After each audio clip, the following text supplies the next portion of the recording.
ওই যে লোকটা পুতুল বিক্রি করছে, কি করছিলেন আপনারা? ঠেকাতে পারলেন না, বলতে পারলেন না আপনি পুতুল বিক্রি করছেন কেন? যান, উঠে যান এখান থেকে, পুতুলকে ভেঙে চৌচির করে দেবো।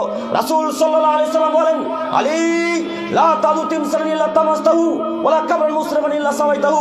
আলী, আরবের বুকে, মদিনার বুকে যত ছবি মূর্তি আছে সবকে ভেঙে খান খান করে দাও, সবকে ভেঙে চৌচির করে দাও, সবকে একেবারে নিস্ত নাবুদ করে দাও, মাটির সাথে মিশিয়ে দাও। আলী রাদিয়াল্লাহু তাআলা আনহু মুহাম্মদ সাল্লাল্লাহু আলাইহি ওয়াসাল্লামের কথা শুনে মক্কার বুকে, মদিনার বুকে যত ছবি মূর্তি ছিল, যত উঁচু কবর ছিল, সবকে ভেঙে খান খান করে দিলেন, মূর্তিকে ভেঙে চৌচির করে দিলেন, ছবিকে জ্বালিয়ে পুড়িয়ে একাকার করে দিলেন। মুহাম্মদ সাল্লাল্লাহু আলাইহি সাল্লাম যখন কাবা ঘরের ভিতরে প্রবেশ করলেন, তো কাবা ঘরের ভিতরে ছিল 360টি মূর্তি, রাসূলের হাতে ছিল একটা লাঠি। রাসূল সাল্লাল্লাহু আলাইহি সাল্লাম লাঠি নিয়ে সমস্ত মূর্তিকে ভেঙে খান খান করে দিলেন, চৌচির করে দিলেন। মূর্তিকে ভেঙে চৌচির করছেন আর বলছেন, জাল হক এসেছে সত্য, ওয়াজাকাল বাতিল চলে গেছে মিথ্যা, ইন্নাল বাতিলা নিশ্চয় মিথ্যা, কানা জাহুকা চিরদিন মিথ্যা। এই বলে মুহাম্মদ সাল্লাল্লাহু আলাইহি সাল্লাম তার বাপের মূর্তিকে ভেঙে দিলেন। এই বলে মুহাম্মদ সাল্লাল্লাহু আলাইহি সাল্লাম তার নিজের বাপের মূর্তিকে ভেঙে দিলেন। সেই মূর্তি ছিল ইব্রাহিম আলাইহিস সালামের মূর্তি, সেই মূর্তি ছিল ইসহাক আলাইহিস সালামের মূর্তি, সেই মূর্তি ছিল ইউসুফ আলাইহিস সালামের মূর্তি। তার নিজের বাপের মূর্তিকে ভেঙে লাথি মেরে চৌচির করে দিতে পারেন? আপনি কাপুরুষ, আপনি কাপুরুষ, আপনি কাপুরুষের বাচ্চা, কাপুরুষ। জালসাতে মূর্তি বিক্রি হয় মানে, জালসাতে পুতুল বিক্রি হয় মানে, জালসাতে ছবি বিক্রি হবে মানে কি দেখাতে চাচ্ছেন? নিজেকে যেদিন মানুষের পরিচয় দিবেন, যেদিন নিজেকে পরিচয় দিতে পারবেন আমি মুসলিম, সেই দিন জালসার উপকার হবে, সমাজের উপকার হবে, তার আগে জনগণের উপকার হবে না। আবার আপনাকে আমি অনুরোধ করে যাচ্ছি, এরপরে থেকে যখন জালসার আয়োজন করবেন, কোন জালসার স্থানে যেন পুতুল বিক্রয় হতে না পারে। হবে ইনশাল্লাহ? কথা তখন বোঝাতে পারিনি নাকি? কথা বুঝতে পারেননি?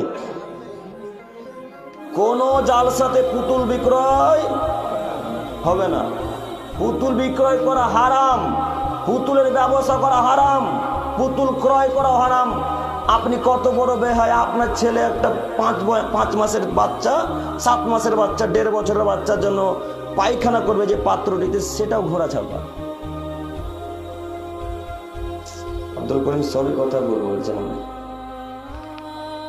কথা বলে ওই যে আপনি শখ করে আপনার ছোট কন্যা সন্তানের জন্য লাল টুকটুক একটা চেয়ার কিনে নিয়ে এসেছেন, ওই চেয়ারের 2 হ্যান্ডেলের সামনে দেখবেন শুকর ছাপা আছে।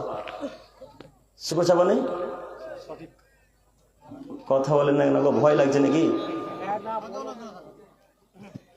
ওই যে বাংলাদেশের বক্তা ছিল তখন দেখলেন না, ওদের বাংলাদেশের একটা নীতি আছে যে যতক্ষণ পর্যন্ত তারা স্টেজে থাকবে, তাতে ভালো বলুক আর খারাপ বলুক, হ্যাঁ ঠিক বলেছেন, একেবারে এমন জোরে ঠিক বলবে, বক্তাকে একবারে ভয় খাইয়ে দেবে। তো আপনাকে আমি অনুরোধ করছি, ওই পুতুলটা বাড়িতে আছে কেন গো? ওই পুতুলটা আমাদের বাড়িতে 5 সেকেন্ড থাকার সময় পাই না, আপনাদের বাড়িতে 5 বছর থেকে আছে। আপনার স্ত্রীকে আপনার শ্বশুর মশাই খুব সুন্দর করে একটা শোকেস দিয়েছে, ওই কাঁচের উপর ডলফিন মাছ ছাপা আছে। নেই? না না, চাঁদপুরের মানুষের নাই মনে আছে।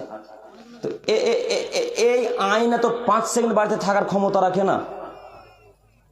এই আয়না বাড়িতে 5 সেকেন্ড থাকার ক্ষমতা রাখে না। এই আয়নাকে লাথি মেরে ভেঙে চৌচির করে দিতে হবে। কেন?